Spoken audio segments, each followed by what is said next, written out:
समझना एक ही है, जब तक देखो दो चीज़ें हैं, आपको तेजी करने के लिए क्या चाहिए जी। पहला, ग्लोबली आपके बॉन्ड यील्ड और बढ़ना रुक जाए, थोड़ा नीचे आ जाए, डॉलर इंडेक्स और मजबूत ना हो, थोड़ा कमज़ोर होना शुरू हो जाए, ये ग्लोबल आपको चाहिए। वो होगा तो वैसे ही अमेरिका ठीक ठाक हो जाएगा, वो बाकी तो मतलब उसके दम पे बाकी ग्लोबल मार्केट चल जाएंगे वो अपनी जगह। तो एक मुझे बाहर से वो चाहिए। दूसरा क्या चाहिए, एफआईएस के बिकवाली का प्रेशर कम हो, रुक जाए और खरीदने लगे तो और अच्छा। ये दो चीज़ें चाहिए आपको अगर बढ़ना है तो, और वो दोनों चीज़ें अभी तक मिसिंग नहीं है। बीच में आपने देखा एक दो झटके हमने ऊपर के लगाए, तब लगाए जब एफआईएस ने बेचना रोका।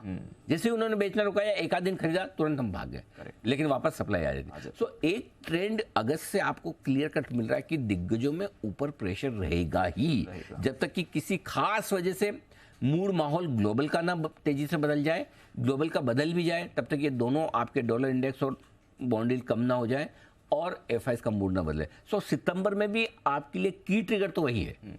अगर आप निफ्टी, सेंसेक्स, बैंक निफ्टी को मार्केट मानते हैं तो फिर वहीं से आपको संकेत लेने हैं। और अगर आप mid cap small cap share, अब सितंबर के लिए इंपॉर्टेंट क्या है, दो चीज़ें हो सकती है, या तो ब्रॉडर मार्केट का मूड माहौल दिग्गजों को लिफ्ट करे, करेक्ट, और दिग्गजों को लिफ्ट करने के लिए फिर यह है कि लोकल्स का पैसा जो फंड्स का है वो दिग्गजों में जाए, लेकिन दिग्गजों में पैसा फंड स्पेसिफिक आ नहीं रहा, मिड कैप वाला आप कितना डाइवर्ट कर सकते हैं, ठीक है। या फिर दिग्गज शेयर बहुत हो गया भाई, 4-5 महीने से उछल कूद मचा रहे हो तुम, अपनी औकात में रहो, मिड कैप हो स्मॉल कैप हो, कब तक भागोगे, और वैल्यूएशन भी तुम्हारे हमें दिख रहा है, वो सितंबर में से नीचे खींचने की कोशिश। दो में से एक होगा, क्या होगा ऑनेस्टली मुझे नहीं पता, मैं नहीं कह, मैं आज की बता दूंगा, अभी तक मेरा रुझान है ये ट्रेंड कंटिन्यू रहना चाहिए, ये ट्रेंड कंटिन्यू रहना चाहिए। बट फिर भी यू नेवर नो, क्योंकि जैसे अगर लोकल फंड खरीदने भी जाएंगे दिग्गज तो एफआईएस की सप्लाई है। सो आई थिंक सबसे की फैक्टर इंडियन मार्केट के लिए सितंबर के महीने में एफआईएस का रुझान क्या रहता है वो इंपॉर्टेंट है, उसी के बेसिस पे हमें आगे बढ़ना है। बहुत सिंपल है, और बाकी सब चीज़ें एक बार डॉलर इंडेक्स भी पचा लेंगे, हम कच्चा तेल भी पचा लेंगे, 90 हो गया तो बॉन्ड डील्स वगैरह भी ठीक है कि अमेरिका के बॉन्ड है हमारे थोड़ी हैं, ये सब भूल जाएंगे, एफआईएस का पैसा आने लगे इंडेक्स के लिए। अगर आपको मूड इंडेक्स से ही बनाना है तो एफआईएस की खरीदारी चाहिए, बिकवाली रुकनी चाहिए। ये गॉट इट सर। इस सीरीज के लिए कुछ इस सीरीज के लिए दीप, पहली चीज़ तो है कि निफ्टी पर हम हल्के रोल ओवर्स के साथ जा रहे हैं। 84% पिछले महीने था, उसके मुकाबले में 78% पे जा रहे हैं, थोड़ी सी निफ्टी पे पोजीशन कम है, नाइस। एफआईएस की लॉन्ग पोजीशन पे 59% से 51% आई, नाइस, हल्के थोड़े। एक इंटरेस्टिंग चीज़ है, वैसे सितंबर की सीरीज बाजार के लिए कोई बहुत अच्छी नहीं है। पिछले 10 में से 7 सीरीज में निफ्टी और बैंक निफ्टी ने नेगेटिव रिटर्न दिया। एक दो तीन ऑब्जर्वेशन बहुत इंटरेस्टिंग है, एक तो 7 में से 10 सीरीज में नेगेटिव रिटर्न आए। दूसरा दीप ये है कि बड़े मूव आते हैं, सितंबर में छोटा मूव नहीं आता, 4-5% से लेकर 7-8% तक के, 10-10% तक के भी मूव आ जाते हैं। निफ्टी बैंक निफ्टी दोनों में बड़े मूव आते हैं। अब एक इंटरेस्टिंग मैंने आंकड़ा निकाला है, अगर आप 10 साल का व्यू लेते हैं तो 10 में से 7 बार आप नेगेटिव है, यानी कि आपके लिए सितंबर के महीने में बढ़ना मुश्किल काम है, ये नेगेटिव। लेकिन 10 साल को हटा दो आप और 5 साल पे आ जाओ, तो पिछले 5 साल से 2018 negative, 2019 positive, 2020 negative, 2021 positive, 2022 negative, 23।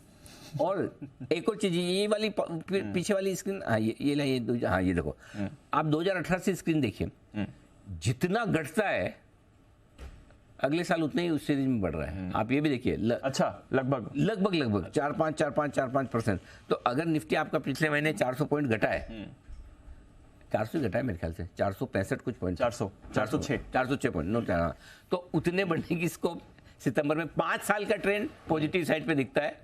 Alternate तेजी वाला मामला है, राजस्थान के इलेक्शन जैसा, हर बार सरकार बदलती है सर यहाँ पे हर साल सीरीज का रुझान, जितना पिछले साल नुकसान किया उतना अगला साल। So let's see. सो मैं बहुत जंप नहीं कर रहा कि सितंबर में यही हो जाएगा।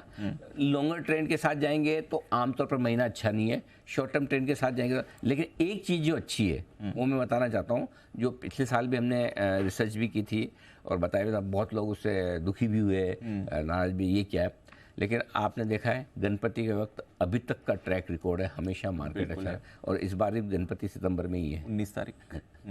सो इस बार मैं उस मैं सितंबर के महीने को लेकर नेगेटिव कम हूँ, पॉजिटिव जाऊँ। बहुत बढ़िया। मैं क्या चाहता हूँ जी, मैं चाहता हूँ 18,800 19,000 आ जाए और वहाँ पर एक बार निफ्टी करेक्शन पूरा करके वापस से चाल बना ले।